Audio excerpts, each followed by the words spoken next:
দেখেন এখানে ফন্ট অপশনের মধ্যে আমাদের এখানে আছে হলো স্ট্রাইক থ্রু। দেখেন স্ট্রাইক থ্রু মানে কি বলছিলাম?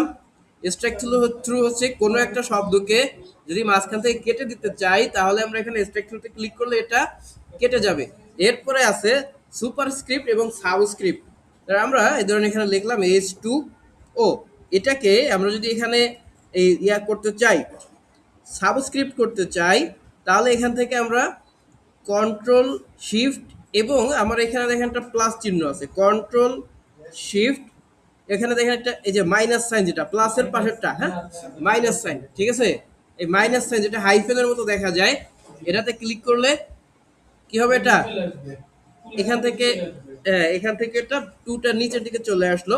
তো আবার যদি আমরা এরকম কোনো স্কোয়ার দিতে চাই তাহলে কি হবে? এ প্লাস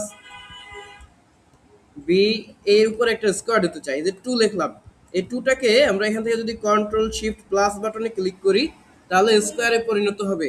আমরা আবার একটু দেখি, দেখেন এখন আমরা এর পাশে যা কিছুই লিখবো সব কিন্তু আমার এখন সুপার স্ক্রিপ্ট হয়ে আছে, তাই না? সুপার স্ক্রিপ্ট হয়ে আছে, তো সুপার স্ক্রিপ্ট থেকে বের হবো কিভাবে? সেম আবার যদি আমরা কন্ট্রোল শিফট প্লাসে ক্লিক করি তাহলে এবার আমরা এই সুপার স্ক্রিপ্ট থেকে মুক্তি পেলাম। সেম ভাবে আমরা যখন সাবস্ক্রিপ্ট করব, সাপোজ আমরা এখানে ধরে লিখলাম এই যে আবার H2O লিখলাম, অথবা H2SO4, তাই না?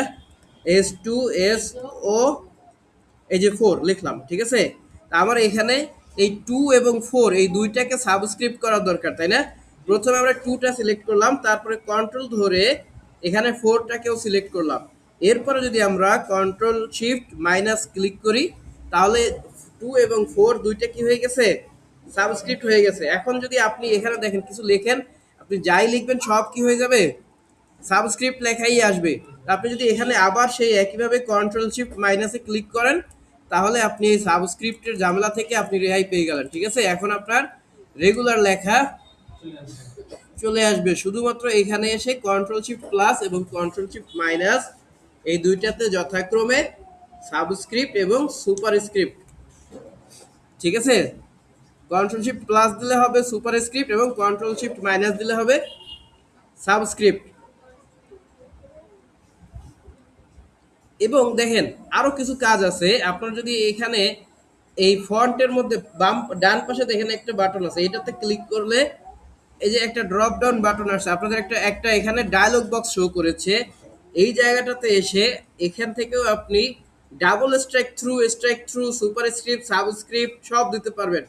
কারণ আমার এখানে একটার মধ্যে আবার ডাবল স্ট্রাইক থ্রু দেওয়া দরকার।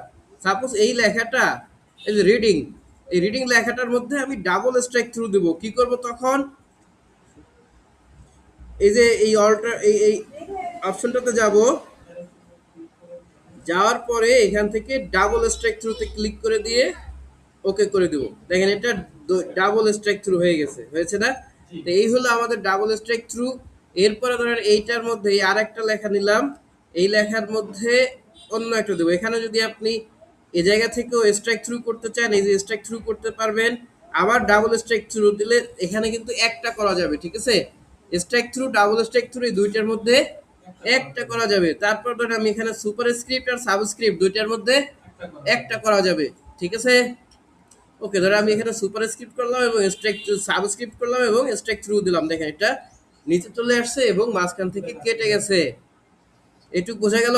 তাহলে এইটা হলো আমাদের ফন্ট অপশনের টোটাল কাজ। আরো যদি আপনাদের এখানে দেখেন স্মল ক্যাপ আছে, ছোট ক্যাপ আছে, এগুলো দিয়ে এই ফন্টগুলোকে ছোট ছোট বড় করে লিখতে পারেন।